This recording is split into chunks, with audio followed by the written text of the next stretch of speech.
Hey everybody, I just got back from GAMA Expo 2023 in Reno, Nevada, and I thought I'd tell you some of my thoughts about it, and you can check out more of my thoughts on the blog. I'm going to write a lot about it.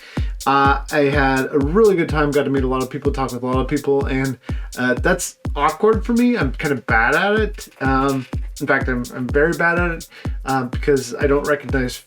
Anyways, I still had a really good time, even though I'm very bad at it, and got to see lots of people across all different types of things, everything from retailers to publishers to manufacturers to people making games on both the small level and all the way up to the really big level, and got to talk to one of the people I've admired as far as game design for a long time, and that's Jason Matthews. Jason's going to be on the podcast. I actually recorded that in Reno, but I wanted to give you kind of a summary of some of the things that I was excited about that I saw there. And first off, the booth that I was most impressed by, because it was just a lot of fun, and the person running it who designed the games and just was the first time exhibited there was Pink Tiger Games, Amy there. Amy has a bunch of party games and social games, but really cool looking booth. A lot of fun to interact with the games. It was cool to see those. I'm looking forward to playing one called Rabbit Rabbit. I'd really like to play that one soon.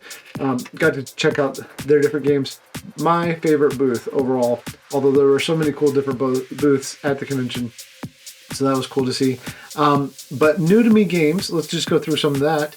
And first up would be from, I'm going to kind of put two together first, and that's from Terre Games is Bark Avenue, and I want to see more of that game. It looked really fun. I like the dog theme and setting, and I like Euro type of things.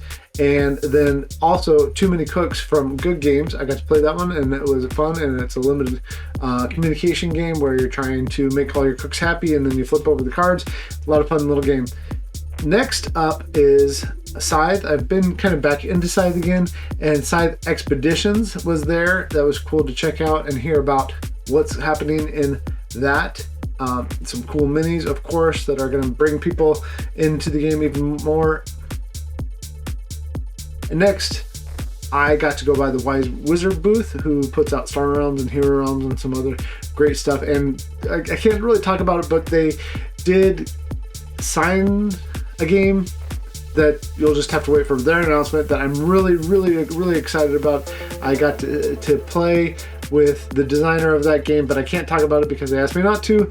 But that designer has a cool game that's going to come out in 2024 from Wise Wizard Games. But I did get to check out their Robot Quest Arena, and Robot Quest Arena, I know it's been kind of out for a little bit. Other people have covered it, and that it was at PAX U and everything else, but actually getting to see it in person and see how easily it plays, how quick you can get into it, and that there's really not a barrier there. Just a lot of fun with the little minis and checking it out. I enjoyed that. Nice to see it in person. Next up is Lunar Rush from Dead Alive Games. That is kind of a delivery system game, and it looks cool. It has a nice board and all that. And I enjoyed talking to the guys over there and checking out that game a little bit. Followed by, I didn't see this one until I was about to leave on Thursday, because I did leave the convention on Thursday, but I checked out the first time exhibitors just in case maybe there was something I had missed so far. And I saw Kiwi Chowdown from Detestable Games and Draco Studios. Kiwi Chowdown just looks adorable, and the minis are not painted, but they had theirs painted, and it made me want to have my own to paint because they just look like a lot of fun. And it's a fast playing game, and we checked out how to play the game real quick. It was really cute and didn't have a lot in terms of barrier to entry and all that. So cool game. Kiwi Chowdown from Draco Studio and Detestable Games. Next up is kind of an RPG game. I haven't talked about RPGs at all, but this is a GM-less RPG from Long Dog Games, and it's called Pericle, and it has standees, those clear acrylic standees, and a bunch of content in the form of maps that are included, and you get all that in this box. I think they said it was about $100, but Pericle from Gathering Darkness, Pericle Gathering Darkness from Long Dog Games. It looked very cool. I liked what they had to say about it. And then next was a game I got to play at game night one of the nights, and that was In the Footsteps of Darwin. I played with retailers, and I tried not to get in the way, and that's the focus of the show. But playing In the Footsteps of Darwin, it looked really nice. It had a theme that I like, and then getting to actually sit down and play it, it was snappy decisions, easy to figure out what I wanted to do. I enjoyed the gameplay. I'm looking forward to that one coming out very soon. I think it's going to be coming out in June or so from Hachette, so that was cool to see. And one of the games that I had gone into the convention looking forward to was from Direwolf Games, and that's Wild Tile West. And that is also from the designer of Dune Imperium and Clink, and Wild Tile West is a polyomino game.